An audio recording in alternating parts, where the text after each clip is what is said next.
Scottish champion Matthew Collings resides in 6th position.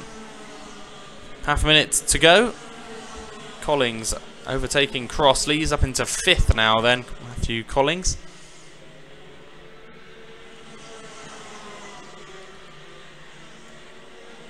It's interesting to see how these conditions do affect not only the karts and obviously how they have to be set up and the tyres. Imagine most of these drivers are probably still on wets, but the drivers themselves, some just do prefer different conditions, and that is being proved once again here, although a dry line is really starting to form down the main pit straight and indeed around the racing line on many elements of the circuit, so see if that remains. But last lap now for these drivers out there on the circuit, and Bradley Watts on his way to his first victory of the season. Across the line go Joseph Hawkwood and Daniel Yates in 15th and 16th. Number 71 of Bradley Watts is surely going to be able to take the win though, despite continual pressure from Angie Stenning. It seems that Stenning won't quite be able to take the victory and has to settle for second. A great win for Bradley Watts. Wins from Stenning by just 0.26 of a second. Oakley Pryor takes 3rd, only just ahead of Lewis Halliday at the end there, as Matthew Collings takes 5th. 6th goes to James Crossley, Adams Eads and Guy Cunnington, all finishing pretty close together as well. 7th, 8th and 9th place, with Tiernan Rourke in 10th. 11th goes to Harry Holland, with 12th Joshua Poulain and Michael Salmon in 13th, 14th Teddy Clinton, Daniel Yates in 15th, 16th Joseph Hawkwood, with Will Powell in 17th, 18th goes to Jarno Ottavianelli, and Bailey Voisin retired on lap 9 unfortunately. So 13 laps completed and Bradley Watts wins the race, only just ahead of Angie Stenning, who was putting him under continued pressure, but Watts does take the win.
.177 and the 177 Masters take to the track now.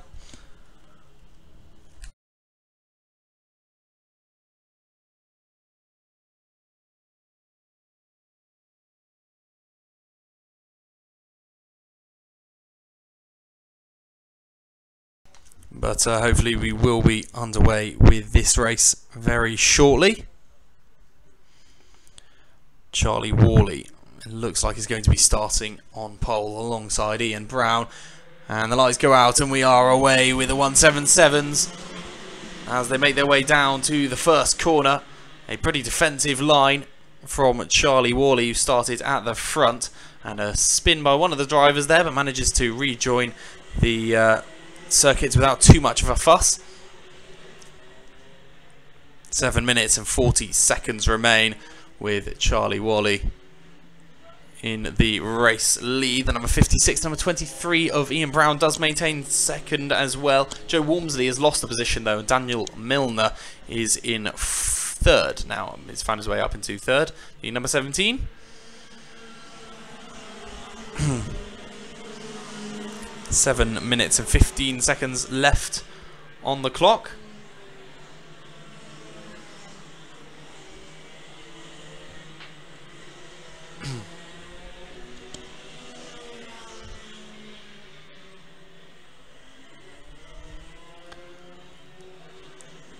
Around the horseshoe now goes the number 56, Charlie Wally, who's had a fantastic start from pole. What you want to do is, of course, just hold out that lead until at least the end of the first lap, and then maybe there's hope to really push on and open up a gap between you and your opponents. And well, Charlie Wally's done half of that. He's managed to keep them behind, and he'll just be hoping now to try and keep the pace up and keep his opponents at bay. But Ian Brown in second place is offering the pressure at the moment, and the number 17 of Milner with Walmsley, Basley and Dix, Winter all behind, all quick drivers, then they'll be wanting to absolutely capitalise on any mistakes which the race leader makes, which could happen if he's put under some real pressure. And the number 17 fights his way through. Milner up into second place now. He's overtaken the number 23 of Ian Brown. It's all getting very tight at the top end, but they all come down unscathed just about as they make their way towards the start-finish line, completing their third lap now. And it's Milner versus Basley at Billy's Blind. Looks like Basley's made his way through though. The number 5, he I think won. Yeah, he did win the number 5 in heat number 1, and he'll be looking to do the same here as he's closing in on Charlie Wally. Around the horseshoe, in an awful corner there from the number 56 of Charlie Wally, just got pushed out wide and lost at least 4 positions or so, maybe even as many as 6, but got pushed out wide on the horseshoe. Not really his own fault, just pressured out wide, and unfortunately loses many positions. In fact, he's gone straight into the pit. Whether as a result of that or whether his kart was having various issues, I'm not sure, but into the pit lane for Charlie Wally. Disappointing considering he had such a great start, but now it is Marcus Basley in the lead of the race and going off the form of heat number 1. And the fact that now it is a dry line starting to appear, and he's managed to fight his way through and get himself into the lead with remarkable sort of nonchalance and no real trouble at all, suggests that perhaps Basley is on his way to 2 wins out of 2. I think he will have been the first driver today to have done so.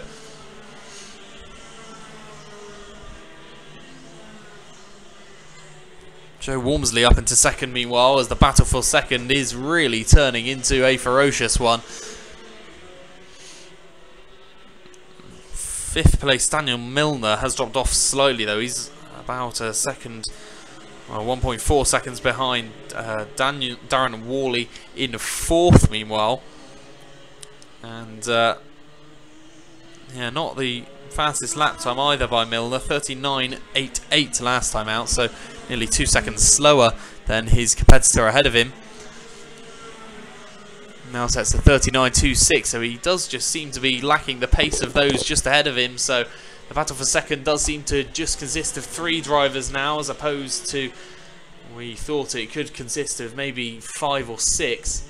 There's a driver off though, unfortunately. He's looks like he might have hit the barrier. He's off sideways on the Sturmey straight and getting out of the kart. Looks like a retirement for that driver. It's a pit lane as well for Chris Spry, so now some of the karts are beginning to take to retirement, unfortunately. Dix, Walmsley and Worley. That is Darren Worley though, not Charlie. Our second, third and 4th.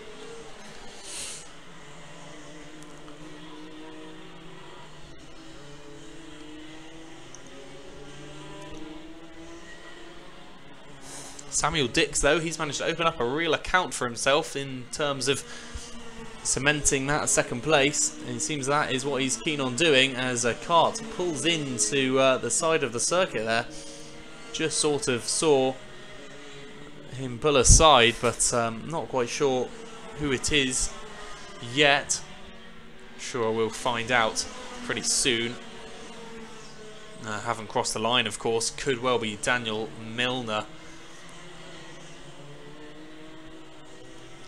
But we'll see. Several karts haven't been able to continue this one. It's been a bit more of a messy, eventful race. Marcus Basley leads the way with a 36.31 as his best lap. He's got over a 3.3 second gap, and he really is the one to beat in the 177 class today. Samuel Dix in second place. He's in second, but over 3 seconds behind Basley, but over 2 seconds ahead of Joe Walmsley. So got a fair amount of a gap to play with. Darren Worley in fourth. Has got Josh Hopkins behind him in fifth position, but over 3.5 seconds behind. Darren Worley overtaking Joe Walmsley there. That's a change for third. Pretty significant change. But they haven't got much pressure either side of them. Samuel Dix has disappeared up the road, and Josh Hopkins is over 2 seconds behind. So it looks like one of these drivers will be coming third, considering the amount of time left is not a lot. Just 1 minute and 15 seconds. Worley ahead of Walmsley now.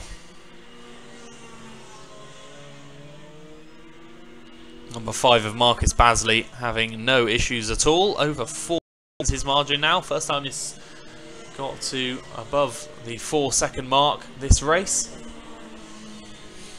And we have 4 retirements so far of this race.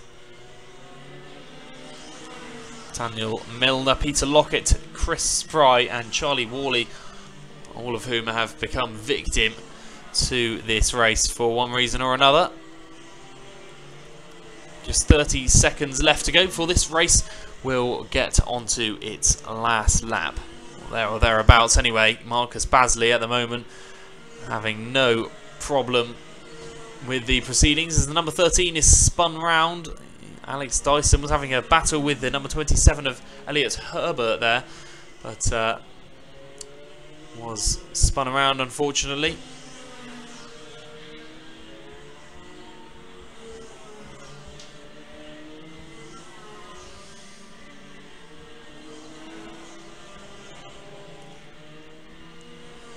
Here comes Basley across the line, completing his 13th lap and getting onto his final lap. Samuel Dix in second position.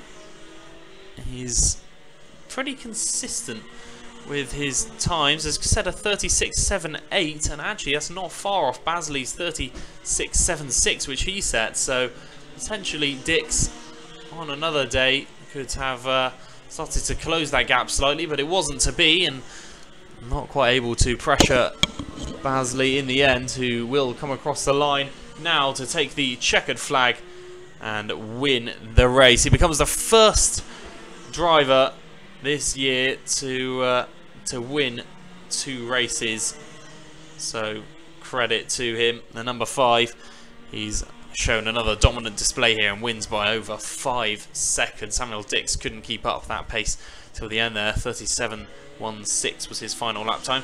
Darren Worley finishes third, and Hopkins eventually fourth, so he actually managed to get past Joe Walmsley. He was over 2 seconds behind just a few laps before, so fair play for that push at the end there. Managed to claim a 36.68 as well, his personal best on the final lap of the race. Not a bad effort, as Joe Walmsley, as I say, settles for 5th. 6th goes to Lee Holt.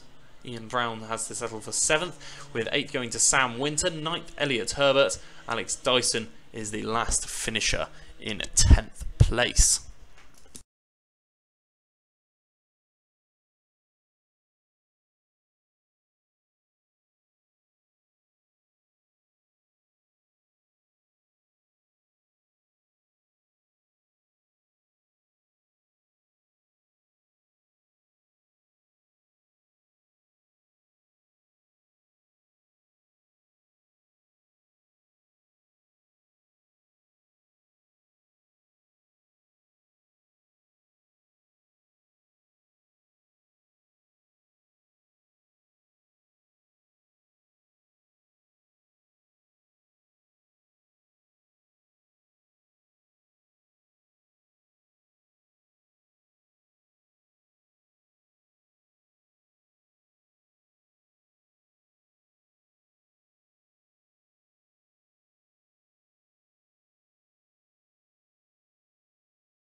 back with the Honda Cadets then, and their third heat is about to get underway. The biggest grid of the day, and arguably the closest racing as well. Last time out we had another fantastic race. Theo Macoris becoming the only driver to finish in the top 3 on both occasions so far. Can he do the same again? He doesn't even start in the top 15 this time. And Ethan Simmons starts on the front row alongside Lucas Hayden. But indeed, we are away. I think my screen's just a little bit slow behind there. My feed of all the race which is going on live right now. But we are away. And Simmons from the front row will be hoping to get as good a start as he possibly can. Each of the drivers making their way around the circuit for their first lap. It is the number 95 who has an early lead. Sonny Smith, winner of Heat 1, only 7th in Heat 2, and he'll be looking to get back to winning ways in this race. Out of the top end he comes, and the number 95 looking to try and maintain this lead to the end of the first lap, which he does. And the number 41 is now in second, so gaining 2 positions, both Smith and Pearson. Ethan Simmons loses a couple. He's in third now. Alistair Cresswell is in fourth. Fifth goes to Lucas Hayden, with Archie Walker in 6th place, gaining 3 positions. Another big gain for Maximilian Salarski. He gains 6, and Theo Macoris up into 11th despite starting in 18th place. So fantastic start from him as well. He's certainly one to watch. He's finished, I think, 2nd twice in a row. So he'll certainly have a good haul of points so far. Gets another one here, and he could well be on pole in that all-important final later on, where the most championship points are up for grabs. So 6.5 minutes left to go.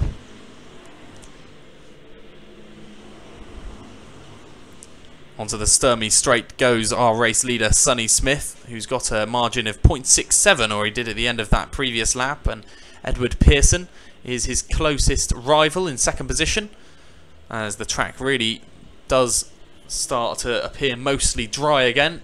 Each of the drivers have opted for slicks this time out.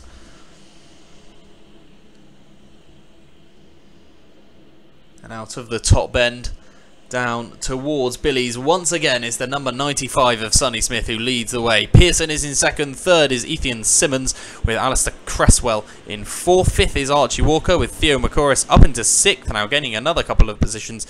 Lucas Hayden is 7th. 8th is Maximilian Salarski. 9th is Marcus Luzio, with up into the top 10 Kukuro Yeomans now. And looking at the top 3 of Heat 1, it was Smith, Macoris and Pearson. Could we be on for the same once again? Macoris is making fantastic progress. The number 74 has been almost unstoppable in these early stages, getting past driver after driver, and he'll be looking to try and find his way into the top 3 once again. Edward Pearson is in 2nd place at the moment, and Ethan Simmons is the driver he's got to get past to get back into the top 4. Now the last heat, of course, for the cadets resulted in a very much changing condition race, where we had some snow, we had some rain, made it very, very difficult, and that almost overtook the spectacle of the racing itself. But this time out,